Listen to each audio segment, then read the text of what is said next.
Hello, my name is Mitchell. I am a graduate student at Washington State University studying mechanical engineering. This video here is showing some of the projects that I'm working on as of January 2017. So this first video is showing a quadrotor flying through a virtual world. It was built in Blender and is using the robotics simulator Morse along with the robotics operating system ROS. And so this quadrotor is equipped with a virtual LiDAR sensor, which is sensing data from the environment, and then it's sending it through ROS nodes to publish that data for path planning. And so the nodes that are used are SLAM G mapping and MoveBase. And so what we're doing here is we are varying the specifications of the LiDAR, and we're seeing how that affects navigation as it flies through this virtual forest. I am publishing different waypoint commands to the quadrotor, so I'm telling it where in space it needs to fly to, and then it is using the data that it has gathered from its LiDAR sensor to find the most efficient routes to that waypoint, and it is doing that while it avoids the tree obstacles. So the second video here that I'm showing is the same as the first video, except we're looking at it from the perspective of the robot. So you can see the robot is flying through that virtual environment as seen by these scans here. So that is the actual data that is captured from the LiDAR. And then this new map that I just turned on is the local cost map that the quadrotor sees. So those black circles are the trees, and the quadrotor knows that that's an obstacle, so it must avoid those trees. And you can see the amount of information that is gathered by this map based simply on how much the quadrotor can see about the environment. So all of that white information is what the quadrotor can use to path plan. And so this bigger map here is called the global cost map. So the local and the global cost maps together are what the robot uses to path plan to the next waypoint. And so what we're looking at here is as we change the LiDAR specifications, how does that impact the quadrotor's ability to fly to the next waypoints? So this video is also a mapping video like the other ones, except for it is now using a stereo camera system as opposed to a LiDAR sensor. So if you look at the front of the quadrotor, you will notice two cameras, one on the right and one on the left, that's used for mapping. And what we're doing here is something called real-time appearance-based mapping, which is also a ROS node. And so as this quadrotor flies around the virtual Blender world, you can see that it is starting to create a map of the environment. But this time the map is in 3 dimensions as opposed to the 2-dimensional map that was created by the LiDAR scans.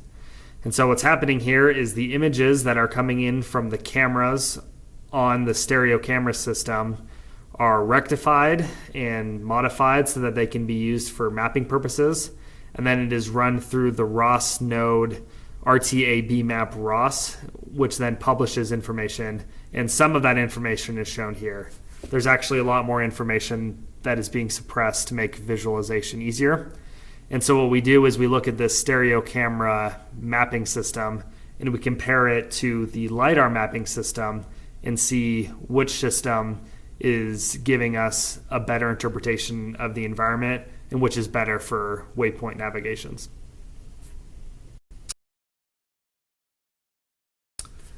Moving away from mapping and navigation, another project that I'm working on is swarm robotics, which will become the subject of my thesis.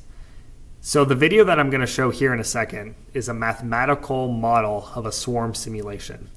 And so what we're doing is we are replicating a swarm that you would see in the environment, such as a swarm of bees, a swarm of birds, fish, etc. And we are applying that to agents, which will become robots in a swarm simulation.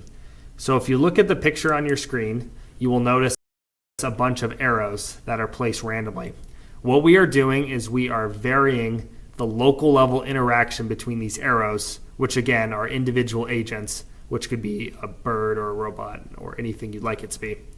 And so by varying the interaction between each of these agents, we will see that the global characteristics change significantly. So if you look at the video, you'll notice that they're moving randomly, but then eventually they form a very highly paralleled pattern. This is because we are able to change the local level characteristics in such a way that affect the global performance of the system. If we change the local level interaction just slightly, we will notice a completely different global formation of these agents.